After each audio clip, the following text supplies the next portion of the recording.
Bismillahirrahmanirrahim.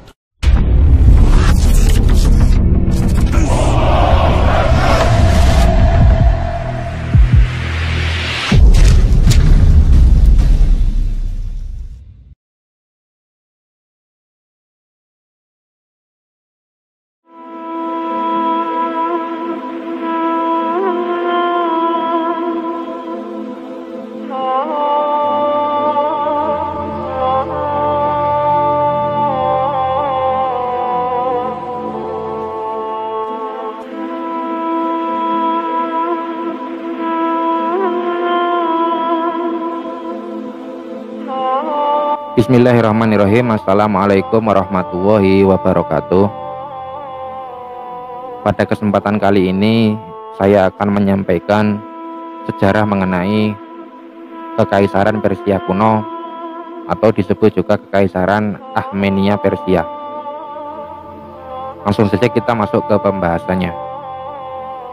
Kekaisaran Persia kuno merupakan kekaisaran adikuasa pertama yang berpusat di tanah Irak. Kekaisaran Persia pertama ini didirikan oleh Cyrus Agung, yaitu sekitar tahun 550 sebelum Masehi, dan menjadi salah satu kerajaan terbesar dalam sejarah. Dan kerajaan Cyrus ini membentang dari semenanjung Balkan Eropa di barat ke lembah Indus di India Timur. Dinasti yang kadang disebut sebagai Kekaisaran Armenia ini merupakan pusat peradaban budaya, agama, sains, seni, dan teknologi dunia selama lebih dari 200 tahun sebelum akhirnya jatuh ke tangan Alexander the Great.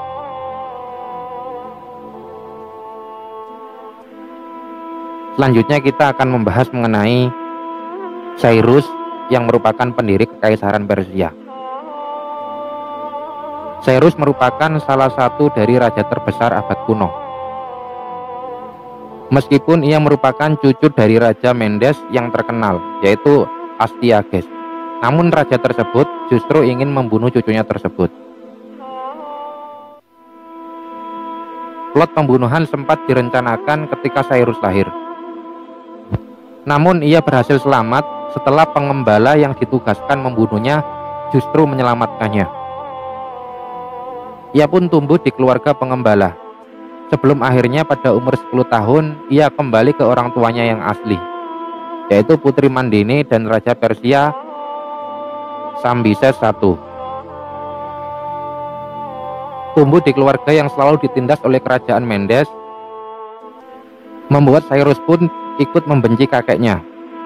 Setelah menggantikan ayahnya pada tahun 559 sebelum Masehi, Cyrus kemudian memimpin perang melawan kakeknya, yaitu pada tahun 553 sebelum Masehi. Perang yang berlangsung selama 3 tahun itu akhirnya berakhir dengan kemenangan Cyrus. Kemenangan itu sekaligus menandai berdirinya Kekaisaran Persia pada tahun 550 sebelum Masehi. Selanjutnya adalah sistem pemerintahan Kekaisaran Persia. Kekaisaran Persia pertama di bawah Cyrus segera menjadi kekaisaran adikuasa pertama di dunia. Kekaisaran tersebut berhasil mendirikan kesatuan pemerintahan yang menguasai 3 situs terpenting peradaban awal umat manusia, yaitu yang pertama adalah Mesopotamia, kemudian yang kedua adalah lembah Nil di Mesir, dan yang ketiga adalah lembah Indus di India. Pada puncak kejayaannya, Kekaisaran Persia membentang dari semenanjung Balkan di Eropa di beberapa bagian yang saat ini adalah Bulgaria, Rumania, dan Ukraina, yang sampai ke lembah sungai Indus di India, barat laut, dan selatan ke Mesir. Nah, para pemimpin Persia wajib kooperatif dan memberlakukan pajak 20% untuk semua pertanian dan manufaktur. Mereka juga mengenakan pajak kepada lembaga agama yang meskipun kekayaan mereka sebelumnya tidak dikenal pajak. Sementara itu, orang Persia sendiri tidak dikenai pajak. Nah, raja-raja Persia, terutama Cyrus dan kemudian Darius I, mengembangkan model untuk administrasi kerajaan besar yang diikuti oleh kerajaan lain di masa depan. Hukum diberlakukan secara adil dan merata di antara semua subjek yang berbeda. Berpusat di ibu kota Persepolis, Darius I membagi kerajaan mereka menjadi 20 provinsi yang dikelola oleh satrap atau gubernur. Penduduk setempat lalu menyediakan tanah untuk tuan tanah feodal dengan imbalan kesetiaan dan jaminan keamanan dari tentara Persia. Sebagian besar orang di kekaisaran rata-rata berprofesi sebagai petani atau pengrajin. Nah, ibu kota Persia, Persepolis, yang terletak di Iran Selatan termasuk di antara situs arkeologi terbesar di dunia.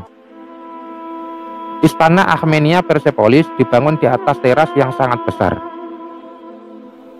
yang mana mereka dihiasi dengan vase hias yang termasuk pahatan relief batu panjang Persia kuno yang sangat terkenal. Kemudian, agar wilayah yang luas itu terkelola dengan baik, tentunya membutuhkan komunikasi yang baik. Untuk itu, Cyrus membangun dasar-dasar sistem kurir atau surat. Darius I kemudian membangun jaringan komunikasi yang menghubungkan sebagian besar kekaisaran.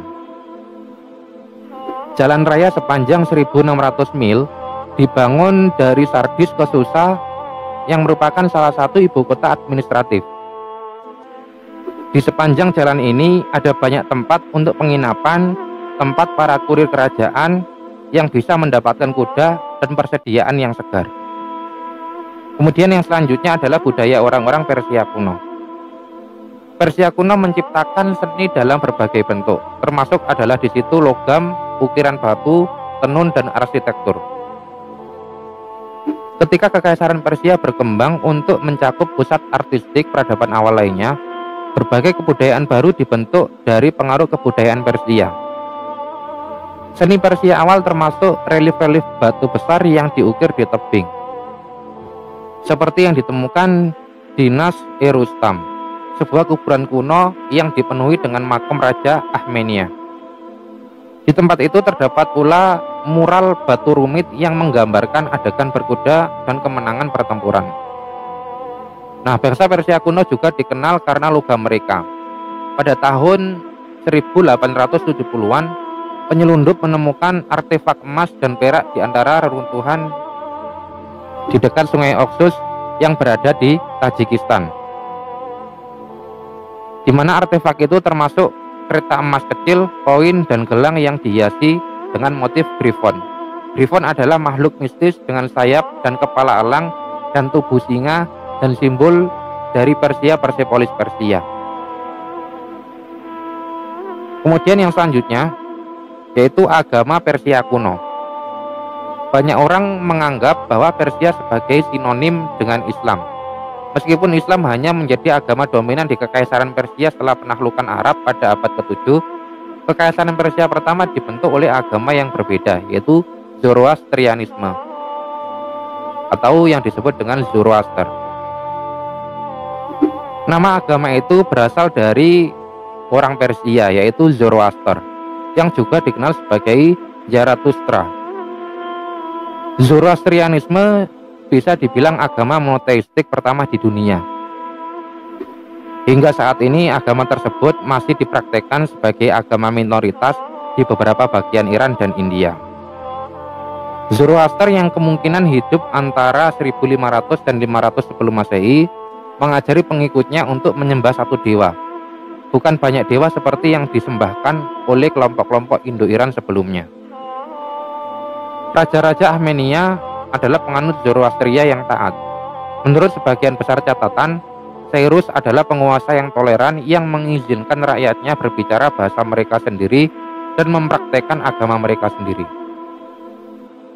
Meskipun ia sendiri berpegang pada hukum asal Zoroaster, ia tidak memaksakan Zoroastrianisme pada orang-orang dari wilayah yang ditaklukkan oleh Persia.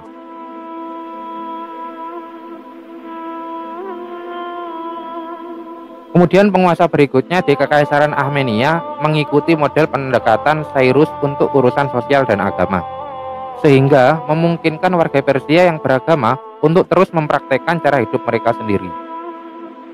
Periode waktu ini kadang-kadang disebut sebagai kedamaian yang ada di Persia. Kemudian yang selanjutnya adalah keruntuhan Imperium Persia. Kekaisaran Persia memasuki periode kemunduran setelah kegagalan invasi Raja Xerxes I ke Yunani pada masa 480 sebelum Masehi. Pengelolaan tanah Persia yang mahal turut menghabiskan kas kekaisaran. Kondisi ini menyebabkan dikenakannya pajak tinggi bagi penduduk Persia, dan dinasti Armenia akhirnya jatuh ke tangan Alexander Agung atau Alexander the Great pada tahun 330 sebelum Masehi. Dan penguasa berikutnya berusaha mengembalikan kejayaan kekaisaran Persia.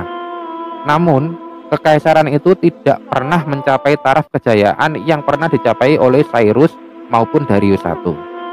Demikian yang dapat saya sampaikan. Semoga dapat menambah wawasan kita semua, sehingga kita termasuk sebagai pribadi yang mengetahui sejarah-sejarah terdahulu. Billahi taufik wal hidayah. Wassalamualaikum warahmatullahi wabarakatuh.